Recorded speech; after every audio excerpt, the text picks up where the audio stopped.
Of you here tonight. Certainly let me say that it's been my honor and my pleasure to serve as the chairman of the board of the Brunswick County Chamber of Commerce for 2009. It's been a year that unfortunately will be remembered as probably one of the most economically challenging times that we've ever known, not only here in Brunswick County but in our state as well as in our nation. I hope Congressman McIntyre is here to tell us tonight that things are going to get a lot better. We hope. But with all things considered, we still feel like 2009 has certainly been a very successful year for the Brunswick County Chamber of Commerce. This has been a year where we continue to focus on the tried and true events that have proven successful for us in the past for our communities. The North Carolina Oyster Festival continues to attract thousands and thousands of people to our area year after year. And it's an event that's been recognized on both a state and a regional basis. Other events, such as our Home and Garden Show, our annual golf tournament, are two other events that continue to bring people to our community and paint a very positive light on our community.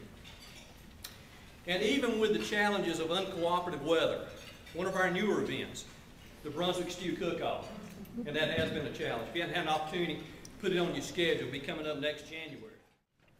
But here's the gavel, and I'm out of here. Good job.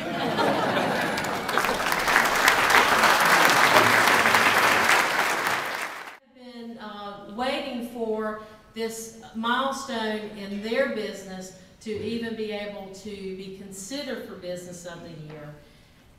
Goes to the Purple Onion Cafe and Arcade.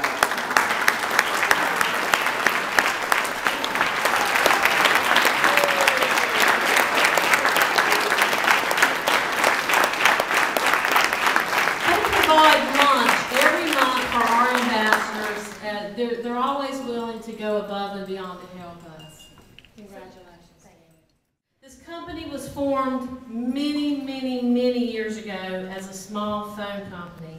Today, they provide a multitude of services including phone, internet, security, and cable television.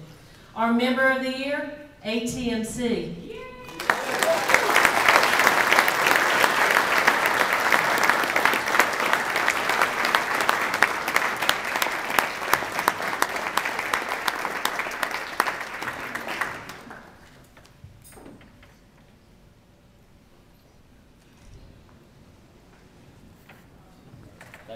ATMC TV has made a local celebrity out of me, so this has been very rewarding. It's very interesting when you have a small television show where you're able to interview members and promote what's going on, and you're shopping in the grocery store and people go, I know who you are, what do you play on? And I'm like, a spot where friends and neighbors journeyed more than a century ago by foot and horse-drawn wagon to purchase the necessities of life. It's the early 1800s, and the place is a central trading post established well up the Lockwood Folly River in a town the locals came to call Supply for the many supplies they were able to purchase there.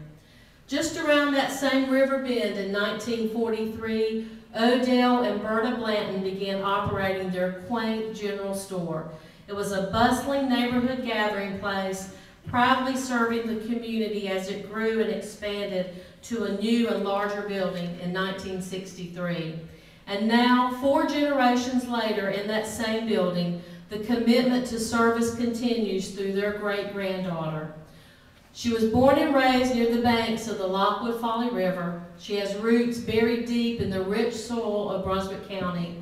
With her unmistakable southern drawl, she speaks well to the importance of supporting local farmers and artisans while providing naturally raised food products and specialty gift items to our community. Whether she's celebrating her own farming heritage at a family pig picking or seeking new vendors for the marketplace, her excitement is contagious. The Chamber's inaugural Entrepreneurial Spirit Award recipient is Lindsay Hewitt.